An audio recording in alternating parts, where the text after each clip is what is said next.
বিদেশেও সন্ত্রাসী গুন্ডা লেলিয়ে দেওয়া হয়েছে। আমি স্বচক্ষে একবার এটা প্রত্যক্ষ করার সুযোগ আমার হয়েছিল। আমি ইংল্যান্ড থেকে ফিরবো হিথ্রো এয়ারপোর্টে, দুইজন মানুষ ছায়ার মতো আমার সামনে যায় একবার, পিছনে যায় একবার, ডাইনে একবার, বায়ে একবার। আমি ডাকলাম, ডাকে বললাম যে আর ইউ বাংলাদেশি? বলে ইয়েস। Are you Angel? এখন থেকে হা করে আমার দিকে তাকায়। আমি বললাম আপনারা কি ফিরিস্তা? কেন এটা বলছেন? আমি বললাম তো আল্লাহ তো ফিরিস্তা লাগাই রাখছেন দুইজন, তা আপনারা কারা? একবার ডাইনে দেখি, একবার বামে দেখি, একবার সামনে দেখি, একবার পিছনে দেখি, আপনারা কারা? কিছু বলে না। আমি বললাম আপনারা কি বাংলাদেশ মিশন এইখানে আসেন? কয় জি। তা আমি বললাম যে আপনাদেরকে তাইলে আমার পিছনে লাগিয়ে দেওয়া হয়েছে নাকি? কিছু বলে না। আমি বললাম যে দেখেন, আপনাদের এই ঘোরাঘুরি আমার অপছন্দ এবং এটা অভদ্রতা। আমাকে ছেড়ে দেন, আমার পাশে ঘুরবেন না, যা পারেন ইচ্ছা করেন। আমি দেশের একজন নাগরিক।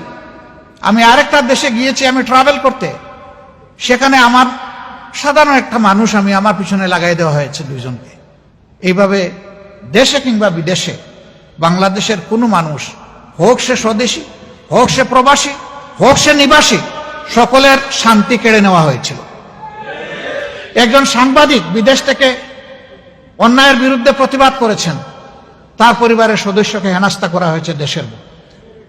মা বোনদেরকেও রেহাই দেওয়া হয়নি, তাদের ইজ্জত নিয়ে টানাটানি করা হয়েছে। আমরা নিন্দা জানাই। ক্ষমতায় বসা একজন বলতেন আমি মাদের কষ্ট বুঝি। তিনি বলতেন যে আমি মা হারিয়েছি, বাপ হারিয়েছি, আমি এরকম সন্তান হারা মা বাপের কষ্ট বুঝি, কিন্তু প্রমাণ তো পেলাম না। আপনি শেষ মুহূর্তেও তো লাল চোখ দিয়ে খুনেরই নির্দেশ দিয়ে গেলেন। শেষ মুহূর্ত পর্যন্ত আপনি কামড় দিয়ে চেষ্টা করলেন মানুষ খুন করে যত হাজার হোক, লাখ হোক, আপনাকেই ক্ষমতায় থাকতে হবে। কেন আপনাকেই থাকতে হবে? কেন? আপনারা বলছেন যে আমরা দেশকে উন্নয়নের রোল মডেল বানিয়েছি বিশ্বের বুকে, বিশ্ব এখন আমাদেরকে হিংসা করে আমাদের উন্নয়ন দেখে। আরো বলতেন আমরা এখন উন্নয়নের মহাসড়ক, মোটরওয়েতে আমরা উঠে গেছি। আজকে কি অবস্থা জাতির? সবগুলা ব্যাংক, আর্থিক প্রতিষ্ঠান একদম ফুকলা এবং ধ্বংস করা হয়েছে। বাঘ বাটুরা করে মা খালা ভাই বোন সবার মধ্যে বানরের পিঠা ভাগাভাগি করা হয়েছে। আজকে মাঝে মাঝেই শুনতে হয় ব্যাংকের সর্বোচ্চ গার্জিয়ান ব্যক্তিটি বলেন যে কোনো সময় কয়েকটা ব্যাংক বন্ধ হয়ে যেতে পারে। কাদের কারণে? এরা কারা?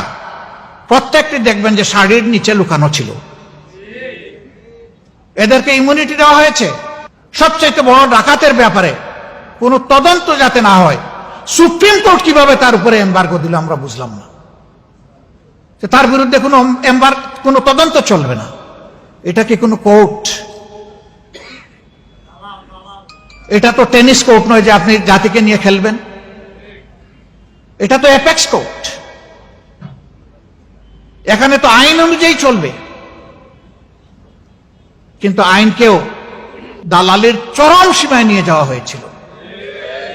এই জন্য আইন অঙ্গনে দাঁড়াই একজন বিচারপতি বলতে পারেন যে আমরা শপথবদ্ধ রাজনীতিবিদ। আপনার যদি রাজনীতি করার ইচ্ছা থাকে তো আপনি ওই গাউনটা ছেড়ে চলে আসেন। আপনি বেঞ্চে বসেন কেন? আপনি বারে এসে বসেন। বারে থেকে আপনি রাজনীতি করলে আপনাকে কেউ নিষেধ করবে না, কিন্তু যতক্ষণ পর্যন্ত আপনি বেঞ্চে বসে থাকবেন আপনি কথা বলার কোনো অধিকার রাখেন না। এর বিরুদ্ধে আইনজীবীরা যারা প্রতিবাদ করেছিল মামলা তাদের বিরুদ্ধে হয়েছে। যেখানে এই বিচারপতির 1 সেকেন্ড এই কথা বলার পরে তার আসনে বসার নৈতিক এবং আইনগত বৈধতা তিনি হারিয়েছেন, তার চলে যাওয়া উচিত ছিল। তাকে প্রোটেকশন দেওয়া হয়েছে, আর প্রতিবাদ যারা করেছেন অন্যায়ের তাদের বিরুদ্ধে মামলা দায়ের করা হয়েছে। সবসময় আমরা শুনতাম বিচার বিভাগ স্বাধীন, আমরা শুনতাম কেউ আইনের ঊর্ধ্বে নয়, আইন সবার জন্য সমান। এখন একটু সমান হবে ইনশাআল্লাহ। আইনটা কেমন সমান তখন তো বুঝেন নাই, এখন যার যার প্রাপ্য ন্যায় অনুযায়ী আপনাদের বোঝা উচিত আমরা মনে করি। তবে হ্যাঁ, আমরা যে কোনো জুলুমের বিরুদ্ধে। মামলা যারা করবেন তাদের প্রতি আমাদের অনুরোধ, বুঝে শুনে করবেন। একটা মানুষকে অন্যায়ভাবে মামলার আসামি বানাবেন না।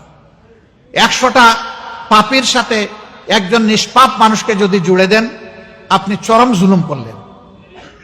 এই কাজ করা হোক, এটা আমরা চাই না। মামলা নিয়ে কোনো অন্য কিছু করা হোক, এটা আমাদের একেবারেই অপছন্দ। এই জন্য আমরা আমাদের প্রিয় সংগঠনকে বলেছি, যদিও আমরা সবচেয়ে বেশি মজলুম, কিন্তু এই ক্ষেত্রে আমাদেরকে চরম সতর্কতার পরিচয় দিতে হবে। এক আল্লাহকে ভয় করে কোনো মানুষের হক যাতে নষ্ট না হয় সেই দিকে খেয়াল রেখে কেউ যদি মামলা করেন, আমরা তাদেরকে সর্বাত্মক আইনি সহযোগিতা দেব ইনশাআল্লাহ। তাদের পাশে থাকব, তাদের পাশে থেকে সমান তালে লড়াই করব। কিন্তু আমরা যদি লক্ষ্য করি কেউ মতলব হাসিলের জন্য অন্য কিছু করছেন, আমরা তার সাথে নেই। কথা আমাদের একদম সাফসাফা। সম্মানিত আইনজীবী বন্ধুগণ, ভাই ও বোনেরা, আপনারা যে জায়গাটায় বসে আছেন, আপনারা আগুনের উপর দাঁড়িয়ে আছেন। নিচে আগুন, সামনে জান্নাত। আল্লাহ রাব্বুল আলামিন যাদেরকে অগ্রিম জান্নাতের সুসংবাদ দিয়েছেন, কিয়ামত তালাকে, ময়দানে হাসরে, যেদিন কোনো ছায়া থাকবে না, মানুষগুলা নিজের ঘামে ডুবতে থাকবে, সাঁতরাতে থাকবে, সেদিন 7 সম্প্রদায়ের মানুষের জন্য সুসংবাদ। এর মাঝে প্রথমেই বলা হয়েছে ন্যায়পরায়ণ বিচারক। আর বিচারের 2টি পার্ট, একটি বেঞ্চ আর একটা বার। এই 2টা মিলেই বিচার। বার ছাড়া কোনো বিচার নাই, বেঞ্চ ছাড়াও কোনো বিচার নাই।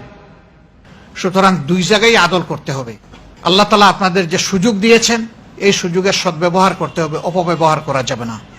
দুনিয়ার কোনো লোভে, অর্থের লোভে, পদের লোভে, পদের গরমে, অর্থের গরমে কাউকে হেরাস করা যাবে না। নৈতিক এই মানদণ্ড অবশ্যই বহাল রাখতে হবে। বিশেষ করে বাংলাদেশ জামাতে ইসলামীকে যারা ভালোবাসেন, যারা সমর্থন করেন, এই সংগঠনের সাথে মিশে যারা কাজ করেন, তাদের কাছে আমাদের আন্তরিক অনুরোধ যে এই বিষয়ে আপনারা সত্যের উপর অবিচল থাকবেন এবং সত্য থেকে এক চুল পরিমাণ আপনারা নড়বেন না। তাহলে ইনশাআল্লাহ আপনারা সত্যকে আদালতে প্রতিষ্ঠিত করতে পারবেন এবং আদালত আদলের উপরে প্রতিষ্ঠিত হবে ইনশাআল্লাহ।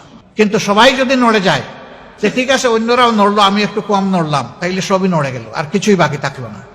এখানে কম বেশির কোনো ব্যাপার না। নড়ছেন তো আপনি নড়েছেন, আপনাকে অটল থাকতে হবে এই জায়গাটায়, ধৈর্য ধরতে হবে। মামলা মোকদ্দমার ব্যাপারে এখানে কোনো দাবি আমি জানাবো না। দাবি জানাতে হবে কেন? যাদের ত্যাগের বিনিময়ে, যাদের বিরুদ্ধে অসংখ্য অজস্র মিথ্যা মামলা দায়ের করে হেরাস করা হয়েছে, এখন তো সরকারের উচিত তাদের ওই হেরাসকারীদের বিরুদ্ধে এখন মামলা দায়ের করা। আর যে সমস্ত হয়রানিমূলক রাজনৈতিক মামলা করে মানুষকে কষ্ট দেওয়া হয়েছে, যে সমস্ত মানুষকে হেরাস করা হয়েছে, তাদেরকে কাল বিলম্ব না করে তাদেরকে খালাস করে দাও। তারপরেও তাদের যে ক্ষতি হয়েছে, ওদের কাছ থেকে সেই ক্ষতি আদায় করে তাদের কাছে তুলে দেওয়া। সম্মানিত ভাই বোনেরা, এই সরকারের কাছে অনেক প্রত্যাশা মানুষের, কিন্তু সব প্রত্যাশা যদি অনির্বাচিত একটা অন্তর্বর্তীকালীন সরকারই পূরণ করে দেয়, তাইলে নির্বাচিত সরকারের দরকারটা কি?